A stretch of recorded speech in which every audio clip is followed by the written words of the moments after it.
Hey, beautiful friend, it's Marnie. Welcome back to the show. You know, over the last few weeks, I've been thinking a lot about how many times in my life I've had things that seemed like random coincidences or maybe complete left turns somehow morphed into something totally different and unexpected, and often led me to some place that I didn't even know I needed to go.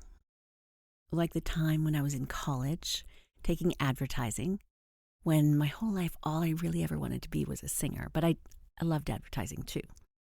And one of my high school bandmates found me in the hallway and told me about this music school in LA that he was going to apply to and that I should too.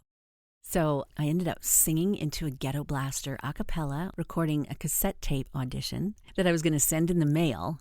I know, I'm dating myself so much here. And 6 months later, I was moving to LA to study voice at Musicians Institute in downtown Hollywood. And I was only 18. So that was such a great left turn. And it's really set the foundation for my entire life, as I am still working as a voiceover artist. And I don't think that was an accident. I think that was definitely something that was supposed to happen for me. Has that ever happened to you? I bet it has. And maybe you didn't even realize it at the time. So that's what we're going to talk about today on the show. My dad is here again for another episode of Coffee with Burton, and we're going to dig into all the strange and wonderful things that have happened in his life that led him exactly to where he needed to go as well. And yes, Burton is in the house, so stick around because you're not going to want to miss this. Welcome to this episode of Life is Delicious. I'm Marnie Martin, and I'm so glad you're here. And if this is your first time here, welcome to the Life is Delicious family. This podcast isn't about surviving midlife. It's about crafting your next chapter life, overflowing with purpose, joy, and delicious possibilities. Listen, midlife doesn't have to be a crisis. It can be a beautiful invitation to remember who we are, to rediscover a new version of ourselves, or to completely reinvent our life to reflect who we are becoming now. So if you're tired of being exhausted, living life on autopilot, and putting everyone else first, then you are in the right place. Each week, we'll bring you thought-provoking ideas and practical strategies, as well as inspiration to help you prioritize yourself again. It's time to take back your joie de vivre. So grab a notebook and pen and pop in those earbuds, and let's go get it. I don't know about you, but I'm not a fan of over-the-counter pain medications of any kind.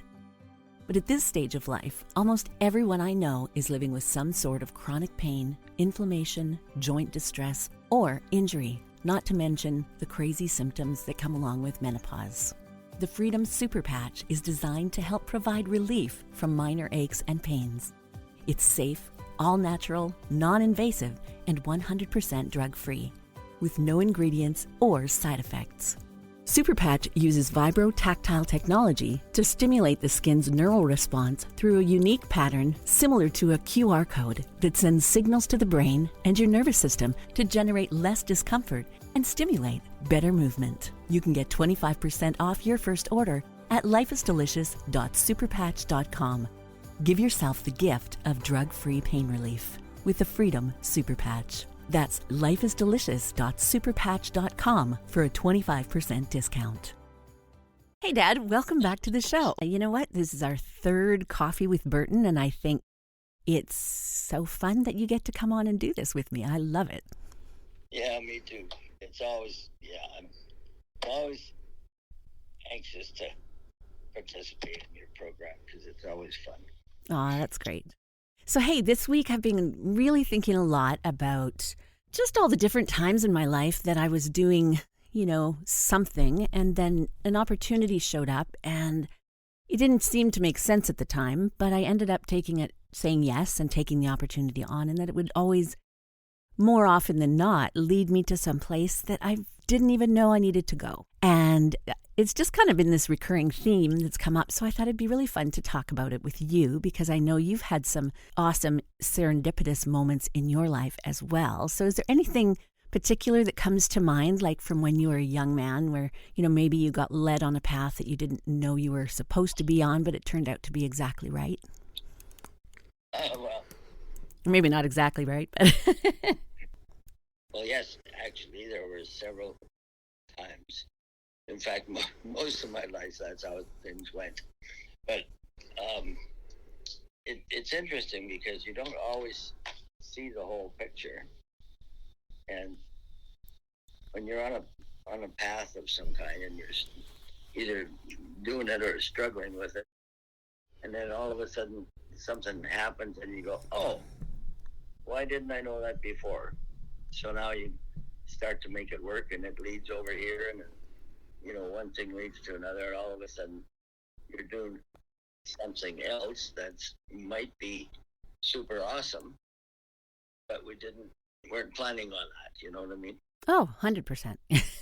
And I'm good looking back over my life because I'm kind of working on this reverse engineering the new year. And it just means a lot of looking back and going, hey, what did I get right? What have I, accomplished? And how did I get there? And just sort of having a look back and seeing, and I'm finding that that's quite a big theme in my life too. And almost all of the really good experiences or the great jobs that I've had have come from taking a leap of faith and stepping out of my comfort zone and saying yes to something I had absolutely no idea how to do. But I knew I could figure it out. And so I just sort of went, let's go. And it's been kind of awesome, actually. Well, that's how all the good stuff really happens. That's how we really make our life worthwhile, I think.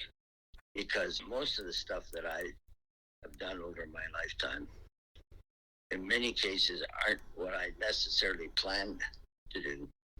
But this led to that, and that led to that, and this showed up, and I met somebody over here, and all of a sudden I'm going, I didn't even know I could do that, So here I am, making a career or making an opportunity, and they just kind of show up, and it's so exciting when that happens.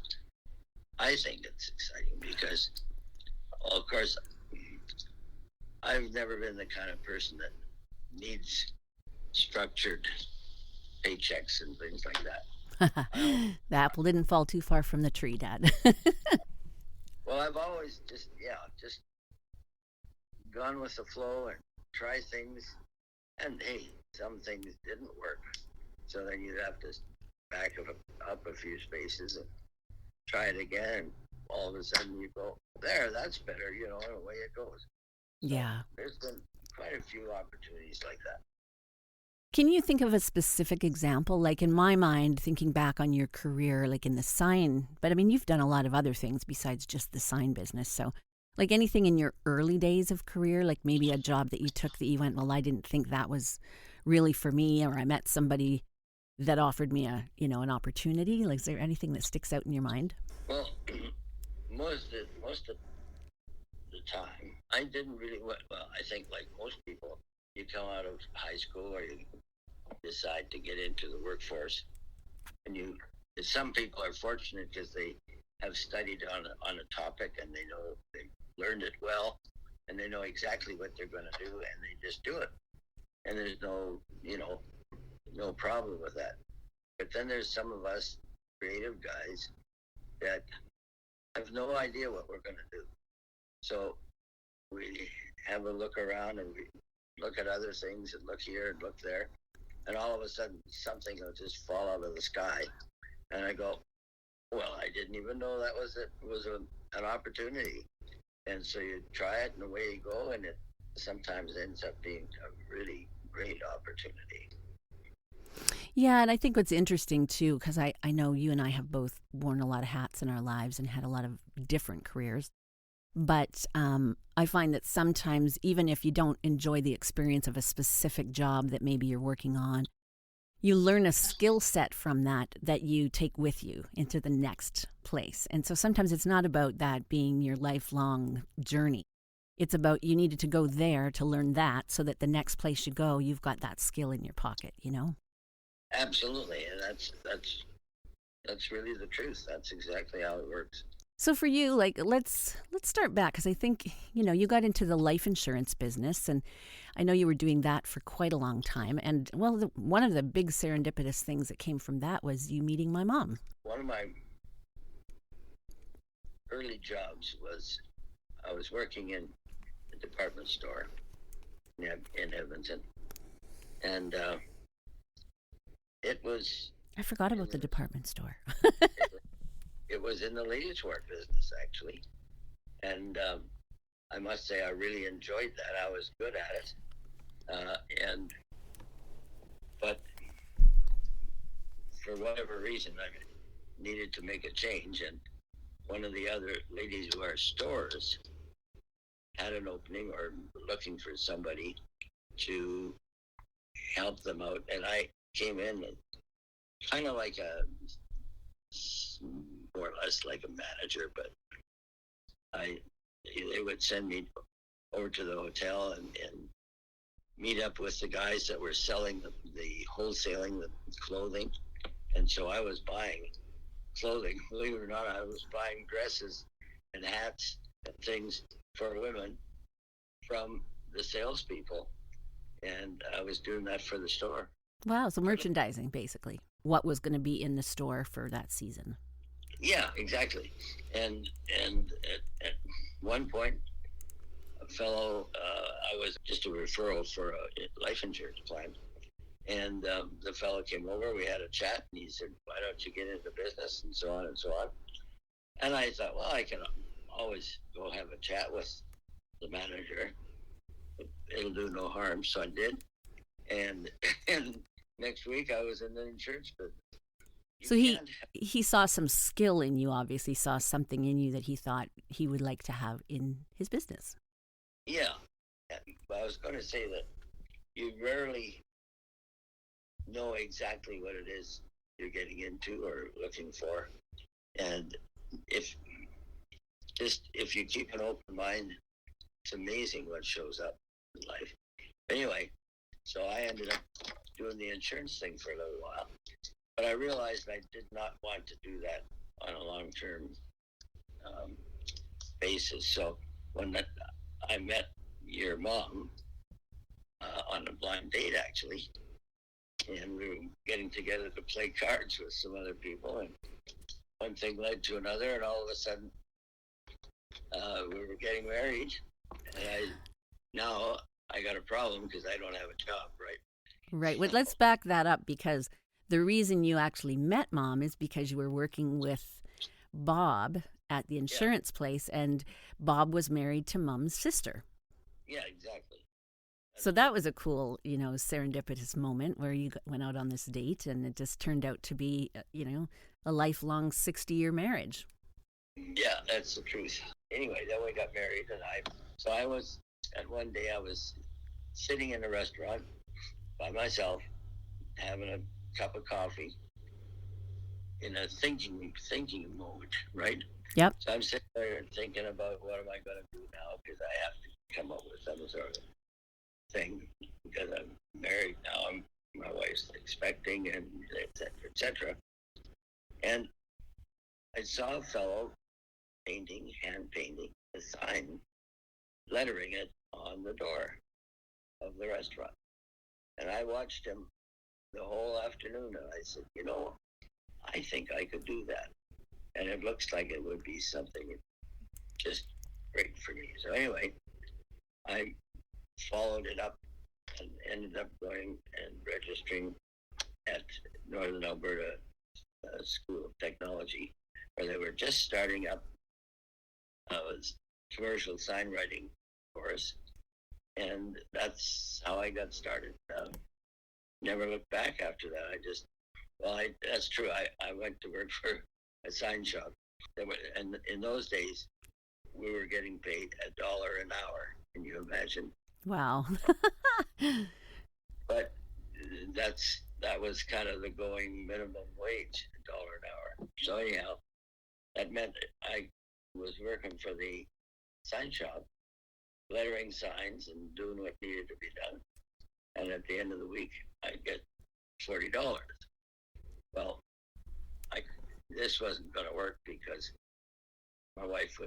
your mom was expecting, and with your brother, and we couldn't survive on $1 an hour. It just didn't work. So I opted out, and I said, well, guys, thanks, but no thanks. I'm gonna go do my own thing. And I came home and didn't know what I was going to do, but I grabbed my little kit and a little book, and away I went. And I got a sign job just through sales. So like cold calling, going to knock on doors. Yeah, cool. That's not easy for a lot of people, so that takes a little bit of courage to be able to do that. Well, yeah, especially when you don't know what the heck you're doing. Anyway, it turned out that when I sold that sign for, I got a sign job from this particular place, and I remember distinctly. He said, "How much do you have to charge?" So I got to give him a quote. So I figured $40 would be pretty good. So I did that, and the next day I delivered his sign back to him, and I said, "Whoopee! I made, $40. I made a whole week's wages on this one little job." Awesome. That was really the start of a whole bunch of stuff. Yeah, I was going to ask you when you knew you were an entrepreneur, but that sounds like those are those moments, right, where you sort of go, why am I doing this for somebody else when I'm just as smart? I mean, maybe I don't know exactly how yet, but I certainly know I could do it, right? Well, I think I've always been. I think being an entrepreneur is it's a mindset for sure. Like I just couldn't see myself working for somebody else, and I'm not sure exactly why. I'd say I should be doing this on my own, and that's how it all got started. And that's how I became the realization that I was an entrepreneur, that I could just go and do it. The one thing about being an entrepreneur is you have to be self-directed for one, but you also have to have a fair bit of risk tolerance to know that if something goes sideways, you can figure it out on your own, or you can ask for help, or you can, learn about it and like you say, take a left turn if you have to. No, that's right. Some days, some ways, there's a bit of stress to that too, because, well, for example, after I got into my other business of window advertising, they get up and have breakfast at home. I always worked from home, and my wife would say, "So what are you doing this week?" And I'd say, "I don't know. I think we're unemployed, right?" So I would say, "Well, I'm going to finish breakfast, and then I'll go make a few phone calls." And probably within half an hour, I had the whole week lined up, and I was good to go. So I had another week's work. So that's kind of how that all started on my own.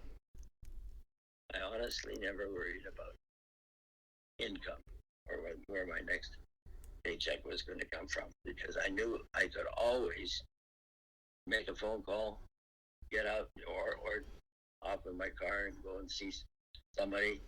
Cold calling, I did lots of that, and it just,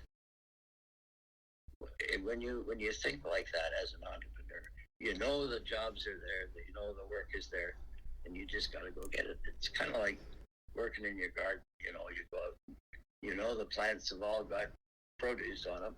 All you have to do is pick it, and that's kind of how I approached being an entrepreneur. Yeah, it's fascinating. I know for me, I think I said this on one of my most recent podcasts. I said I was a really good employee, but I wasn't a happy employee, because I think I always saw opportunities to make things better than maybe they already were. And then, of course, you've got your manager. Somebody goes, "Nope, that's protocol. We can't change that. Sorry." Even if it's broken or it's not working or it's inefficient, sometimes is such short-sighted thinking that I just would get so frustrated by that.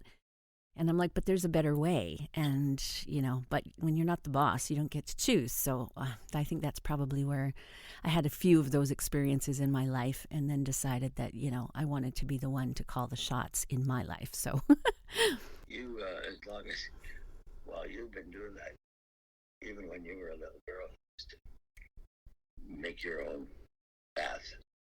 And it was fun to watch you as you grew up, to watch the things that you did.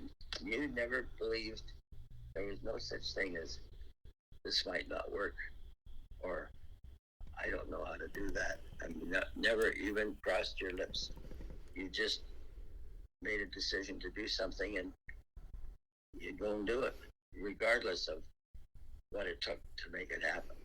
But that's how I was when I was in the early days too. I remember when I moved to LA, remember when I was doing, I was making friendly plastic jewelry. Remember that? Oh, yes. And then I just approached a few different real estate offices, and then all of a sudden I had all these people wanting jewelry. So I ended up, having my day job and going to school and then coming home and having to make a bunch of jewelry at night. So that was one. And then I had this other gig painting shoes. That was crazy. You remember those little tennis shoes? And I just bumped into that lady by accident. And of course, I was a struggling student, so I didn't have a lot of money. So any opportunity to make some extra money on the side was always welcome. And this was little mini kids' tennis shoes. And I painted them with, just the craft paints. And I had shoes all over my house drying because I had to deliver these painted shoes to this lady. And it was a bit crazy, but how did you, I know that obviously you were doing sign work and painting on windows and doing stuff. How did you get into doing like full-blown murals? Because that must have been a big stretch from, doing smaller jobs. And then now, you're painting the ceiling of this restaurant in Gastown, and it looks like the bloody Sistine Chapel up there. How did you ever get from one place to the other? Well, I'll tell you, sometimes it was a little scary, to be honest, because I was getting into areas where, I didn't know anything about some of that. Well, I always felt that doing the big murals wasn't a stretch for me, other than it was bigger, because when you're doing, particularly in the sign business, you're used to copying and duplicating and making stuff, on look what happens to a lot of the guys, they call it graffiti, some of that graffiti work is just unbelievably beautiful on the walls. Some of it is garbage. It's really, really beautiful. It's like art, for sure. Well, it is art, yeah. And so you see that. And so anyway, I was always interested in murals and big stuff. I was doing windows on one of the grocery stores, and a fellow came by, and he didn't talk to me, but he was on his way from Edmonton back to Vancouver, and I got this phone call, and he said, I've got a place in Chilliwack, and it's going to be a pub, and we're getting it all revamped, and would you be interested in coming and painting the walls so that it looks like a city in New York? And I said, whoa, just yeah, I'm always interested. I never said no to anything.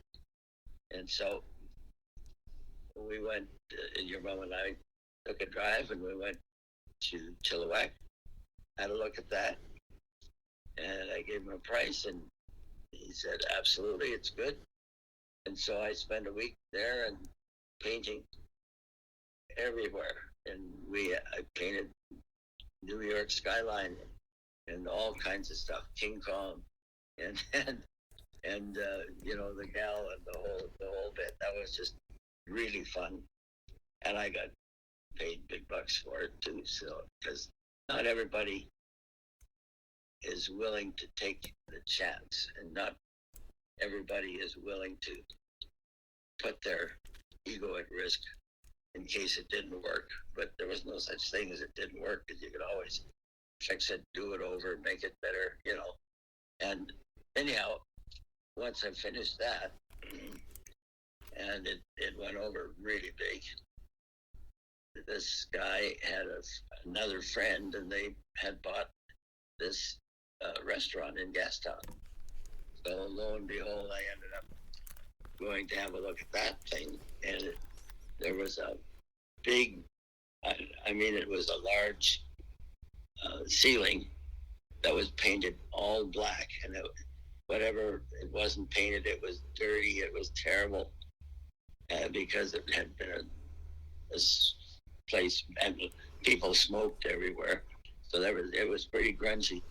So I took it on, and I had a helper, and he cleaned all that ceiling down, and I painted it the same idea of the Sistine Chapel.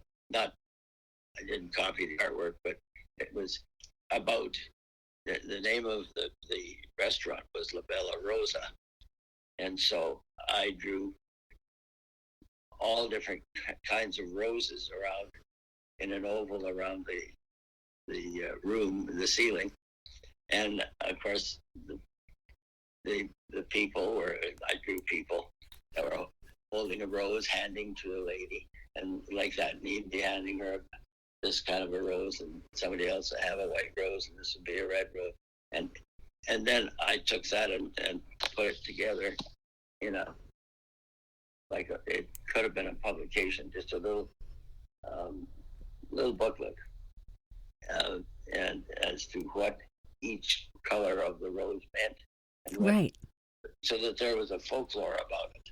And after all, this restaurant was only a block and a half from where all the cruise ships come in and out. So I suggested to them, why don't we do a little brochure, put it on the cruise ship terminal, so that when people land here, the first thing they want to see is your ceiling. And I put quite a bit of energy into that, but they never did it. They just wanted to buy it, to flip it, and some people do that. So. Oh, I know. That was such a bummer. I totally. And like here you are being hired to paint the ceiling, and you're coming in with like a full-on marketing plan for them, which they didn't capitalize on, obviously. But so you were adding extra value even without even realizing it. Yeah, that's true. Yeah. Like that was a great idea, and it probably would have worked. But like you say, that was how long was the restaurant in business before somebody came in and painted it over? Because I know that was heartbreaking for you. Well, probably a month, maybe. Oh my gosh, that's crazy sauce. But yeah, when you do stuff like murals, there's so many places that I would, in indoors, in pubs, in dance halls, whatever. And I would do, some of the jobs I did were quite outstanding, and we were thinking right out of the box, and there was always a theme. And then they change hands, and the new owner would say, "Oh, I hate that. Let's get rid of that." And they'd paint over it. Yeah, it's crazy. That's crazy. One time I painted the side of a building with dolphins. There were a whole school of dolphins on the side of this building, and this guy had a water business, like for swimming pools and so on. And so I did a pretty big job of these dolphins. And after a while, he outgrew the space, so he moved his operation, and and in the meantime, all the tour buses like that had Japanese tourists and Chinese tourists would come, and they'd stop and they'd stand in front of it and get their picture taken. It was crazy. Everybody was taking pictures of these dolphins that I painted. Wow. But in the meantime, this new company, which was a bicycle shop, first thing they did, they moved in, they hadn't even put up the shelves yet. First thing they did was paint those dolphins. They said, "We don't want fish on our building." Away they went. And so what I'm trying to say about that is you have to get your ego out of the way, because not everybody loves what you do. And I just did a lot of all kinds of stuff that was artistic after that. I did that for the rest of my life. Well, and I think that's what's fun about being an entrepreneur, is because you don't have to necessarily stay in one lane. I mean, often, you still have to be a smart business person, but you have the liberty to do something else because you might have a bigger umbrella for the scope of the work that you do, and it allows you to scratch a different itch in your creative space, right? Because some of the work you do is physical and some of it is mental and some of it is computer work, and there's so many different ways to express whatever your business is. No question about that. Yeah, I was just thinking about how funny it was because had just kind of hung up my real estate license, and Stephen and I were doing this marketing project for one of the realtors who had a new winery for listing. And I know you know this story because it was just such a cool thing. So we go in there and we're going to do a marketing piece, a video for the winery to be for sale. And at that time, the owner was there and there was some other lady and he was kind of conducting interviews. And I just remember walking onto this space and thinking, it has so much good energy here. And so when I met him, I said, I'm sorry, are we interrupting? He goes, no, I'm just trying to find somebody to come in and run the tasting room because we want to open it this summer. And I just, without even blinking, I just said, well, I can do that for you. Yeah. And I have no idea how that even, after I said it, I was like, oh. And he said, awesome. He said, come and see me tomorrow and we'll have an interview. And he hired me on the spot. So it was, and that kind of leaned into a whole other new avenue of my wine work. And it was just such a fun experience because I had to set up their POS system. I'd never done anything like that before. So I had to learn a whole bunch of tech stuff and read manuals. And it was a huge learning curve. But when I got it all done, I was like, oh, and then that's one other skill that I can kind of put in my little bag of tricks, Absolutely, yeah. That's what happens. And that's how we learn to do things beyond where we are. Because quite often when you're an entrepreneur, your career is not static for sure, because it's always open. It's like you're doing this thing and the window's always open so that there's another way that you can go and do something, or there's always a way out or whatever. And it's quite interesting, I find. Like most of the things I've done, I didn't necessarily intentionally set out to do. And yeah, I think I had offered to volunteer for this festival that we have here called the Philburg Festival. And I just needed to get out of the house. And so I was looking for something to do. And so I went in that year and I happened to know I had sold a house to the lady who booked all the music for the festival. And so I called her and I said, Bobby, do you need any help? And she said, you know what? I don't in my department, but I know they do in other places. So she said, I'll introduce you to Susan. And we just kind of got along. And I was on the sign committee or something. And that was just one thing. And then a year later, I get a call from Susan and she says, hey, we need an MC for the main music stage. Would you be interested? And I said, yeah. But I was scared to death because I'd never done anything of that capacity before. But you just find the courage to figure it out. And it was a whole lot of fun. And I wouldn't have probably had that experience had I not gone to volunteer, right? So you never really know where things are going to lead you. No, that's right. And you just kind of follow the opportunity.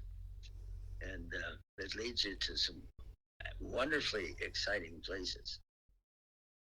Yeah. I was going to ask you, how did you, was there any other opportunity in your life that, you kind of just ended up somewhere like in Amway or the radio station, where you ended up in some place that you didn't really see coming?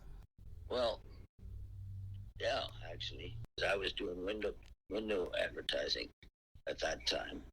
And let me explain that. It's like most people have seen windows being painted with Santa Claus or whatever, but I took it to a whole different level, and I said to a couple of my customers, you're going to have a sale here in March and in April and so on. Why don't you let me put an ad, paint an ad on your windows?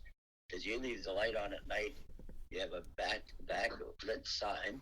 Well, this was actually in the car dealerships, right? Yeah, it was.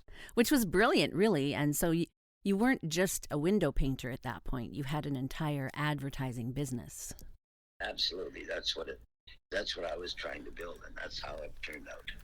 Yeah, so that I was doing well, I call it Burton window advertising. And that's exactly what we were doing. We were advertising stuff on people's windows. And so I always had the traffic count. And I mean, you couldn't buy advertising like that. You couldn't do it on TV or radio, anything. But you have a window already on your building, and it's lit up at night, and you got 110,000 cars going by during an afternoon. I mean, that's a pretty good audience. Yeah, it's like a billboard, really. Well, that's fascinating. Again, I actually hadn't remembered that when I was going to ask you this question, but I had forgotten that you sort of started out doing more just window painting and lettering boats and different things like that. And then you saw an opportunity to go, hey, wait a minute. And so I think maybe without question, I learned a lot of the things that I've done in my life and to take the risks and to create my own opportunities from watching you do that. Because not only did you do one car dealership, but at one point you were the guy who did every car dealership. Yeah, pretty well. And then you took it one step further, and then you leaned into doing the decals for the car dealerships because you're like, I'm advertising for them anyway. And so you just, leveled up and said, here's another thing I can offer. And so what a brilliant way to create your own lane. As it turned out, there were all kinds of offshoots from that, what started out to be the window business. But there was lots of offshoots from that, like those stickers on the back of vehicles. So I bought a computer system, and we did that, and then one thing leads to another. Now you got all kinds of stuff going on. There is more opportunity than meets the eye everywhere. Well, what I really believe to be true is that a lot of that is a mindset of looking for possibility rather than looking for somebody else to give you an opportunity, but being able to see the holes where they are and be able to say, well, here's an opportunity for something that could completely be my thing that nobody's doing yet. Oh, that's true. Absolutely. Yeah. Yeah. And then you have to overcome some big difficulties with products. Sometimes things you're trying to do isn't working and whatever, but you have to revamp it, redesign it, make it work anyway, so you can stay in business. Yeah. I remember one of the things I was just talking about in my newsletter is that I remember the day distinctly when I was letting go of my real estate, pretty much for sure. And I was kind of in between jobs and trying to figure out, what I wanted to be when I grew up. And I remember distinctly sitting on hold in my car. I was in my driveway, and I could, hear the operator say, thank you for calling, blah, blah, blah. And I thought, oh my gosh, who gets to do that? Who gets to do that for a living? And that was the moment I decided I was going to move into the voiceover work. And it's just so funny when you think back to the early days of taking on something like that. Like my studio was it wasn't a studio at all. It was a piece of Coroplast with a quilt over it in my desk, and I had to wait for the garbage truck to go by so I could do my work, and it was just insane. It was so Mickey Mouse. But if I had waited for it to be perfect, or I had enough money to buy a full professional sound booth, I probably never would have done it. That's the truth. And so you just kind of, you go through it and you learn as you go, and it gets a little bit better and it gets a little bit better. And sometimes you do some really crappy work because you didn't know better, and then you learn from that and you fix it for next time. But it was really funny because one of my very first paying jobs, I ended up being the on-hold voice for the Hard Rock Hotel in Las Vegas. And I just went, what? What? And it was so funny because I got to do all the big rock shows that were coming to town because they were coming to the Hard Rock Hotel. So I had, to kind of ramp everything up. And it was very different from anything I'd ever done before. And then I remember thinking, I can't even hear this. So at one point I called the Hard Rock Hotel, and I actually called. And the girl's like, can I help you? And I'm like, no, could you just put me on hold for a minute? She's like, what? And I said, no, it's okay. Just put me on hold. And she, really confused. But it was the only way I could kind of hear how they mixed it down with the music and stuff and sort of go, whoa, that's cool, because I wanted to know what it actually sounded like, because it was sort of my first foray into that situation. And so, yeah, and then it's, evolved from there, and I've MacGyvered it all, and my studio still is pretty simple, but you got to start somewhere, right? That's absolutely right. And well, I'm so happy that I have picked up a few of my lessons along the way from watching you make some mistakes, but also do some pretty awesome, cool things that, I got to go along for the ride for a lot of it. So that was, a great sort of front row seat into, seeing that not everything has to be inside the box. No, that's a fact, yeah. When I used to travel with the radio station, and I would take Friday and go and make sales calls in another city, I always took one of you two kids, and I'd take one or the other with me, and we'd go out and make a day of it, and I'd take you in and with me when I made a sales call to my customers and introduce you. I'd introduce you to them, and you were always well behaved and everything. That you'd sit on the bench or on a chair and be nice and quiet while I was having a sales pitch over here. Yeah. And I think, well, what was really neat for me to see, is we'd come back out and get in the car, and you and your brother Darren would also have opinions as to how that went. I would ask you, I'd say, what do you think about that? Do you think we did okay with that? And you might say, no, the lady was she wasn't sure about that, and somebody else was a little afraid to tackle it. This guy over here, he really loved it, and so on. So it gave an opportunity for you as a very young age. I don't know how old you would have been, but you were maybe probably grade 2 or 3, I would think. Yeah, you were probably 8 or 9 years old. Maybe. Yeah, I think so. And but to watch you be able to pick that out and see it, I think it was an awesome opportunity as a teaching period.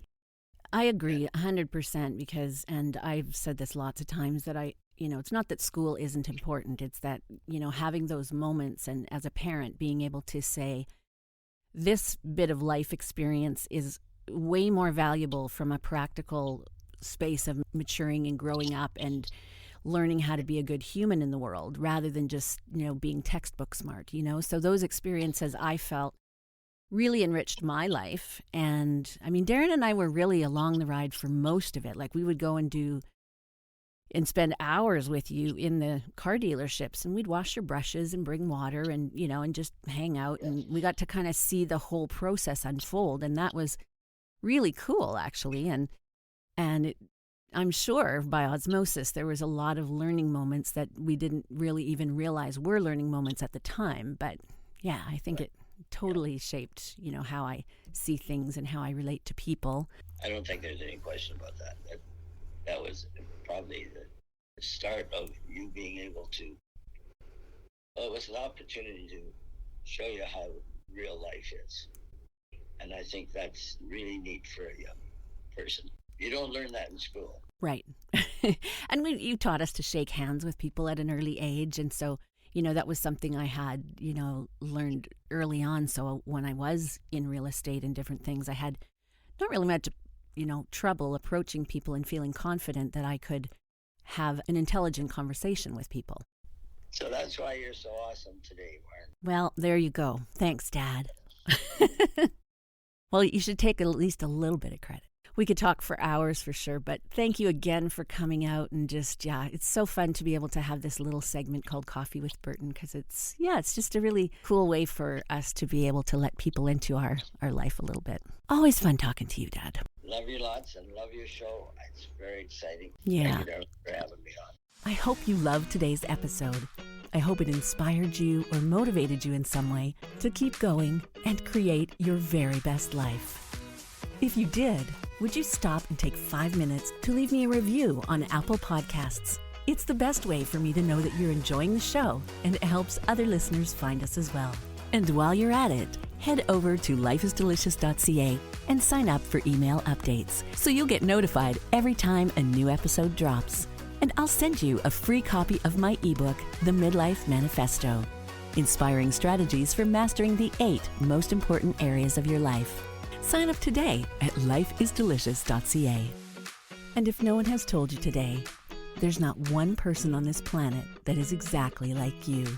And the world is a better place because you're here. So thank you for being here.